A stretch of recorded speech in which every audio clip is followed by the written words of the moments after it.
प्रिय श्रोतागण, मैं आपको संतान क्यों उत्पन्न नहीं होती है, कुंडली में ऐसे कौन से भाव दूषित होते हैं जिससे संतान होने में परेशानियां आती हैं। तो कुंडली से भी हमारे जीवन में संतान आदि की समस्याएं देखी जाती हैं। तो पंचम भाव, सप्तम भाव, तृतीय भाव और दसम भाव, इसकी स्थिति देख करके आपके जीवन में संतान की प्राप्ति होगी कि नहीं होगी, ये हमारी कुंडली से पता चलता है। देखिए, पंचम भाव ये संतान का भाव होता है, विद्या बुद्धि प्रेम का भाव होता है। ये यदि दूषित हो गया, इसमें देखिए इसमें शनि विराजमान है और राहु की दृष्टि, पंचम दृष्टि राहु की पड़ रही है। तो भाव भाव हमारे प्रेम को दिखाता है, संतान की समस्याओं को और आपके राहु जहां बैठता है, उस जहां दृष्टि देता है, उस स्थान को वो दूषित कर देता है। और देखिए, सप्तम भाव में नीच का सूर्य बैठा हुआ केतु के साथ, प्रथम भाव में राहु, दशम भाव में नीच का बृहस्पति, और तृतीय भाव का स्वामी बुध ये 12वें भाव में बैठा हो। तृतीय भाव से भी हम इसका विचार करते हैं। तृतीय भाव यदि दूषित हो, आपके तृतीय भाव, सप्तम भाव, दसम भाव ये दूषित हुए तो आपके संतान प्राप्ति में बहुत दिक्कत होती है आपको। तो आपको इसको देखना जरूरी होता है। और पुरुष का शुक्र खराब है, जैसे शुक्र 6, 8, 12 में बैठा हो, राहु के साथ बैठा हो, मंगल के साथ बैठा हो, ये प्रेम आदि में आपको भ्रम पैदा करता है। आपका दिमाग षड्यंत्र है। आप अपने प्रेम को आदर्श और प्रेम एक अच्छी दृष्टि से देखकर उसके जीवन नहीं प्राप्त कर पाएंगे। शंका की दृष्टि से जीवन आपका चलता रहेगा। शुक्र यदि राहु के साथ, मंगल के साथ, सूर्य के साथ दूषित है तो आपके संतान प्राप्ति में, आप सुखों में ये बाधा करता है। आपके पास सब कुछ होने के बाद भी आपको सुख नहीं मिलता है। तो शुक्र की स्थिति भी देखना है कि, और 7वें भाव को तो जरूर देखना है, क्योंकि विवाह का भाव होता है, ये दाम्पत्य जीवन का भाव होता है। इसकी ये दूषित हुआ तो आपके जीवन में नाना परेशानियां आएंगी। यदि कहीं से आपके सप्तम भाव में और पंचम भाव में गुरु की शुभ दृष्टि पड़ गई, यहाँ तो नीच का है, यहाँ तो मैं आपको सिर्फ अशुभता वाले भाव को दिखा रही हूँ कि अशुभ ग्रह कैसे हो जाते हैं जो संतान प्राप्ति में दिक्कत होता है। ये पंचम भाव देखिए दूषित है, सप्तम भाव दूषित है, दशम भाव दूषित है। इसका स्वामी देखिए सप्तम भाव में चौथे भाव को दृष्टि दे रहा है। फिर नवम से आपको शुक्र यहाँ देखिए नीच का हो गया है। तो ये सब चीजें होती हैं जो संतान प्राप्ति में विलंब देती हैं। इसके उपाय भी हैं। जो ग्रह दूषित होते हैं उनके उपाय भी ज्योतिष में है, और बड़े बड़े ऋषि मुनियों ने इसकी खोज भी की है। आपके जो ग्रह दूषित होते हैं उसके उपाय करने से आपको उस ग्रह का फल मिल जाता है। जो ग्रह वीक है, कमजोर है, उनको शुभ करने के लिए उपाय भी बताए गए हैं।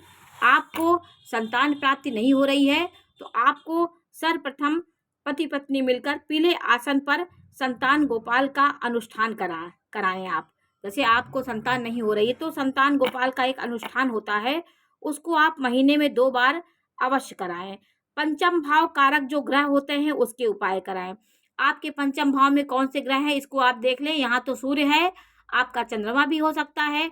आपका यदि पंचम भाव दूषित है, पंचम भाव से संबंधित जो ग्रह हैं उनसे संबंधित आप ग्रह के उपाय कराइए। महीने में 2 बार आप गोपाल का अनुष्ठान कराइए। संतान गोपाल का अनुष्ठान होता है, उसे आप जरूर कराइए। ये सब चीज को भी देख के आपको चलना पड़ेगा। और प्रातः आप जब उठें तो गजेंद्र मोक्ष का पाठ करें, पति पत्नी दोनों मिल करके। तो आपको गजेंद्र भगवान गणपति की कृपा प्राप्त होगी और आपके संतान प्राप्ति की होंगी। और पीतल या सोने का छल्ला अपनी तर्जनी उंगली में पहने, पुखराज भी अपने उंगली में पहन सकते हैं आप। शनिवार को सरसों के तेल का दीपक सूर्योदय से पहले और सूर्योदय के बाद पीपल के वृक्ष पर अवश्य जलाएं। तो आपकी ये सब उपाय करने से आपके धीरे धीरे आपके संतान प्राप्ति होगी। भगवान आपके ये सब जो देवी देवता ये खुश होंगे। हमारे तो जो शनि विलंब कराता है वो आपको शीघ्र काम आपका कराएंगे। तो ये सब चीजें आपको करने से आपको फल मिलेगा। आपको पीपल के पेड़ में सूर्योदय से पहले, जब आपका सूर्य ना निकला हो उसके पहले आप सरसों का तेल जलाइए जा करके, और सूर्योदय के बाद जब गोधूली बेला होती है उसमें भी आप सरसों के तेल का दीपक अवश्य जलाएं। उसमें शनिवार को तो आप प्रतिदिन जलाएं तो बहुत अच्छा है। रविवार को छोड़कर किसी भी दिन आप पीपल के पेड़ में सूर्योदय से पहले सूर्यास्त के बाद आप सरसों के तेल का दीपक जला सकते हैं। और केसर का तिलक आपको लगाना चाहिए। सोमवार को केसर वाला दूध शिवलिंग पर चढ़ाएं। सब शुभ चीजें आप शिव जी को अर्पित करिए। आप केसर मिला करके दूध शिव जी को अर्पित करिए। और यदि आपका गर्भ नहीं ठहर रहा है, कहीं ना कहीं गर्भ आपका गिर जा रहा है, तो आपको सूर्य भगवान को हल्दी डाल करके जल अभिषेक करना चाहिए। और भगवान कृष्ण को पीला फल अर्पण करें और पीला वस्त्र उनको जरूर चढ़ाएं। ये सब चीजें करने से आपके धीरे धीरे आपको भगवान की कृपा प्राप्त होगी। भगवान कृष्ण को पीला फल अवश्य अर्पण करें। ओम क्लीम कृष्णाय नमः। ओम क्लीम कृष्णाय नमः। इसको आप करने से, ये जितने मैं उपाय बता रही हूँ जरूरी नहीं कि आप सारे उपाय करें, आप कुछ भी कर सकते हैं तो आपको इसका फल मिलेगा। आप अपने कमर में पीला धागा अवश्य बांधें और पीला धागा बांधें। और भी उपाय हैं। आपको जो सफ़ेद मदार होता है, सफ़ेद मदार की जड़ दोनों पति पत्नी जा करके अपने हाथों से कोई खुरपी ले लें, कोई खोदने का वस्तु ले लें, उससे आप आंकड़े की जड़ सफ़ेद मदार जो होता है उसकी जड़ को आप पति पत्नी उसको खोदें। खोद करके अपने घर खोद करके आप घर ले आए। फिर दोनों पति पत्नी जा करके मंदिर में उस आंकड़े की जड़ को भगवान भोले बाबा को 21 बार उनको घुमा करके और नंदी के पास जाकर के अपने कमर में, वहीं मंदिर में भी लाल धागे से आप उस जड़ को किसी कपड़े में बांध करके अपने कमर में पहनेंगे। स्त्रियां जब शुद्ध हो जाएं, 7वें दिन शुद्ध होने के बाद 7वें दिन इसको प्रयोग करें। 7वें दिन जब आपका मासिक दम सही हो जाए, आप सही हो जाएं, तो आप जाकर के मंदिर में अपने पति के साथ इसको जड़ लाइए और इस 21 बार भोले बाबा को घुमा करके आप नंदी के पास खड़े होकर के कमर में इसको बांधें। आपको 90% लाभ होगा।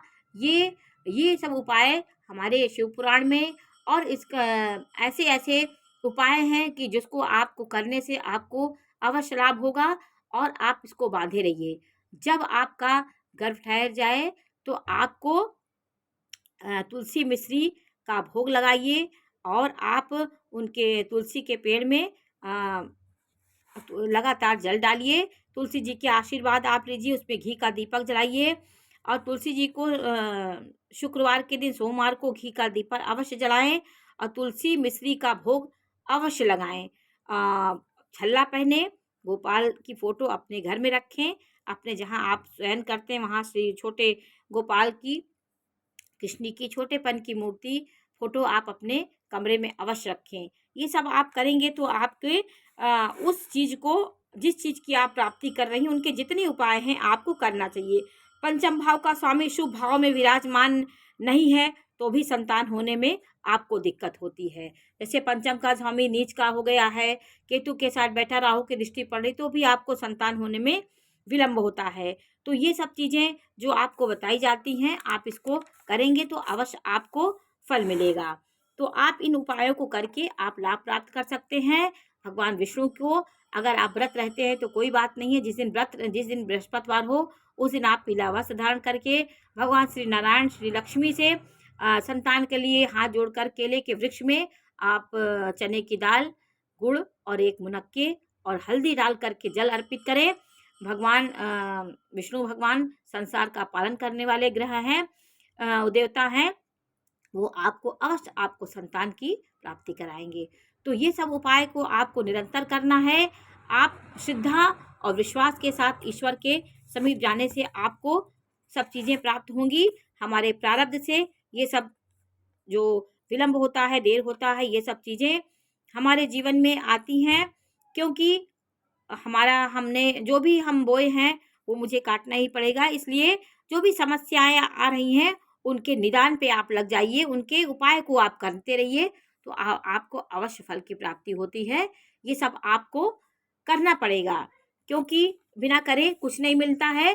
तो आपको जो भी हर कुछ होने के बाद भी संतान ऐसी चीज़ होती है जिससे सारी खुशियाँ हमारी रुक जाती हैं। वो नहीं होता तो जीवन में हमें कोई लक्ष्य नहीं रहता, हम बहुत उदास रहते हैं। तो क्योंकि संतान एक ईश्वर का ही रूप होता है। जब संतान प्रकट होती है तो एक नई आत्मा हमारे घर में जन्म लेती है, तो हमारे घर का वातावरण ठीक हो जाता है। यदि आपका शुक्र कहीं खराब है, पुरुष का शुक्र खराब है तो भी ये परेशानियां आती हैं। तो शुक्र खराब है तो आपको चमकदार रंग के वस्त्रों का प्रयोग आपको करना चाहिए, जैसे क्रीम कलर का, पिंक कलर का, वो गुलाबी कलर का सफेद फूल को आपको बृहस्पति, सूर्य और शुक्र पर इनको भगवान बृहस्पति को, शिव जी को आप सफेद फूल भगवान को सफेद चढ़ाएं और बृहस्पति, सूर्य और शुक्र पर ध्यान दें। इनको मजबूत करने का प्रयास करिए तो आपके ये सब चीज़ें अच्छी होंगी। शुक्र ये आपको वैवाहिक जीवन को अच्छा करता है। अगर आपके जीवन में, वैवाहिक जीवन में संतान नहीं है तो भी आपका वैवाहिक जीवन दुखी कहा जाएगा। इसलिए ग्रहों को ध्यान दे करके अपने जो भाव आपका दूषित है, पंचम भाव, सप्तम भाव, इनके जो ग्रह हैं इनके उपाय करिए। ये बहुत जिसको प्राप्त हो जाता है उसको तो कुछ नहीं, लेकिन जिसको ये छोटी सी चीज़ नहीं मिलती उसके लिए कितना बड़ा कष्ट होता है। इस चीज़ का ध्यान देकर आप इन उपायों को करेंगे तो आपको बहुत फल की प्राप्ति होगी। तो आज मैंने आपको ये जानकारी दी। ये जानकारी आपको कैसी अवश्य बताइए। हमारे चैनल को लाइक करिए, सब्सक्राइब करिए। कोई भी आपको इस पे जानकारी लेना है तो हमें आप कमेंट्स करके पूछ भी सकते हैं। नमस्कार।